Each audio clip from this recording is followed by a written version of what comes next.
it has been brought to my attention that one of the slides on the PowerPoint, 6 of 6, the court hearing, is missing. I think I accidentally double tapped and missed it when I slid, when I swiped.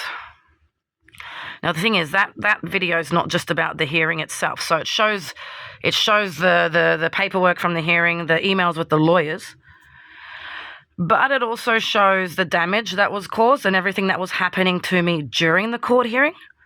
So you can see on there evidence that I lost my job. You can see on there that I was put onto emergency housing, that I was at the homeless, like low-income places getting assistance, food vouchers and loans and donations. You can see on there that all my bank's accounts just overdrew, that I was applying for crisis payments through Centrelink, that I went on the disability pension. You could see evidence of self-harm, black eyes and stuff. You could see that I had to withdraw from my super. Just so many things on there, just the damage of everything that was happening because of. But the most important page got skipped, which was that I attempted to take my life and ended up in the fucking psych ward for the first time ever. Now let's put things into perspective. I've had trauma my whole life. I've been through really disgusting things. You know, as a child, I was on the streets watching my father have sex with women at bus stops. I was thrown off a bridge, locked in cupboards, beaten, thrown downstairs.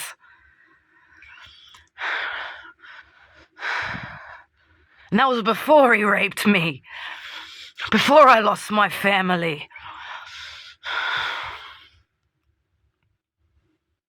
And I never once stepped foot in a psych ward. But after 2 weeks with that cunt, I lost everything, including my fucking mind.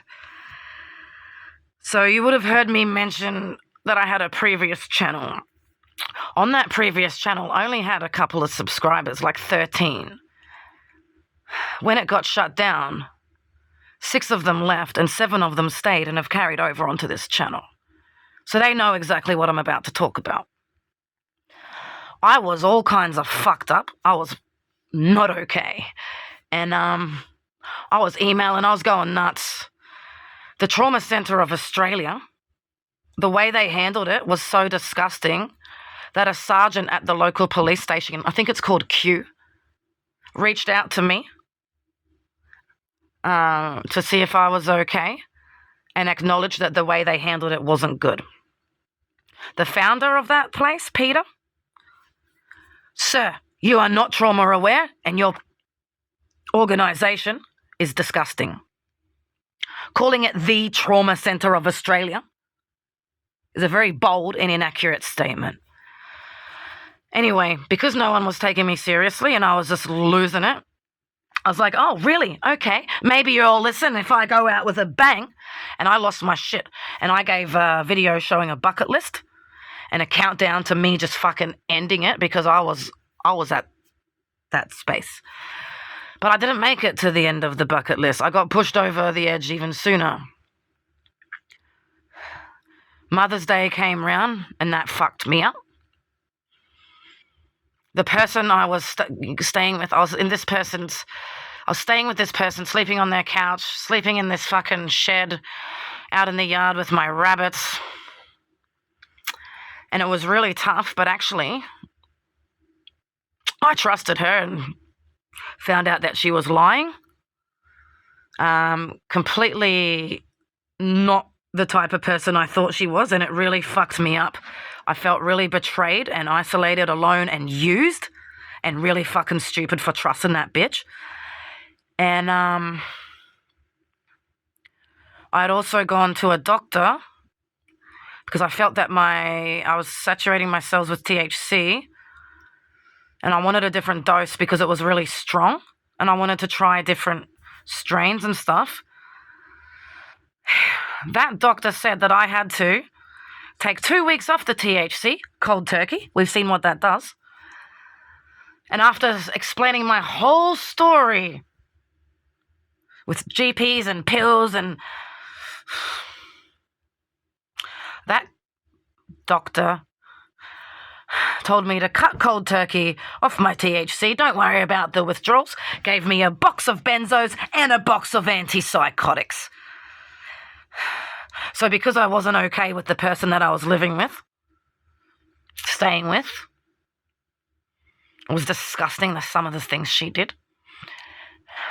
And I had nowhere to go. It tipped me over the edge. And I booked myself into a hotel and swallowed the whole 2 boxes.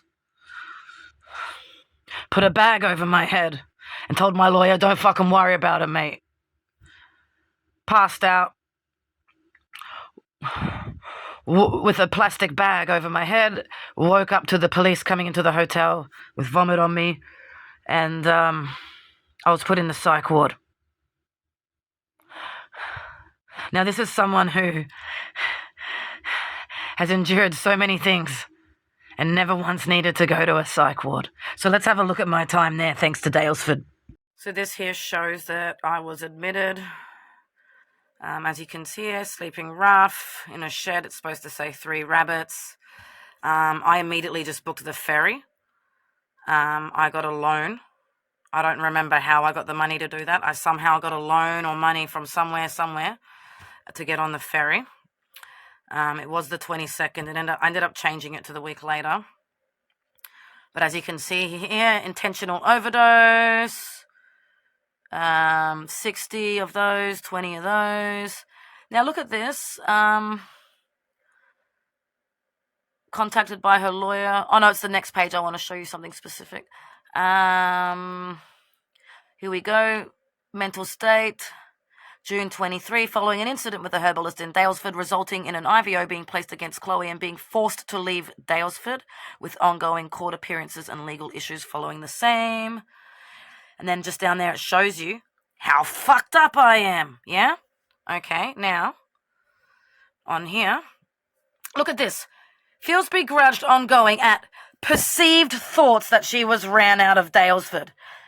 There was no perceived thought that I was ran out. The police, that's right, Daylesford police banned me from town. But they didn't believe me. They just gave me more antipsychotics. And if you look down here, risk formulation, blah, blah, blah, preoccupied with court proceedings and wanting to clear her name, even with moving to blah, suburb in Melbourne, feels this isn't far enough away from Daylesford, as still feels unsafe from the local VicPol officers, and feels was ran out of town. Can you now see what I mean? No one believes me.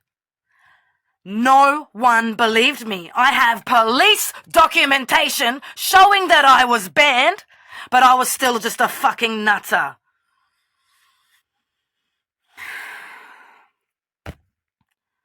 So yeah, it is really important that the people in Daylesford see this, especially Nasty's lawyer. What happened is really fucking serious, and it's why I am not backing down. I don't care about the 2 ladies, but you, sir, and you know who I'm fucking talking to, you did this, and you will fix this.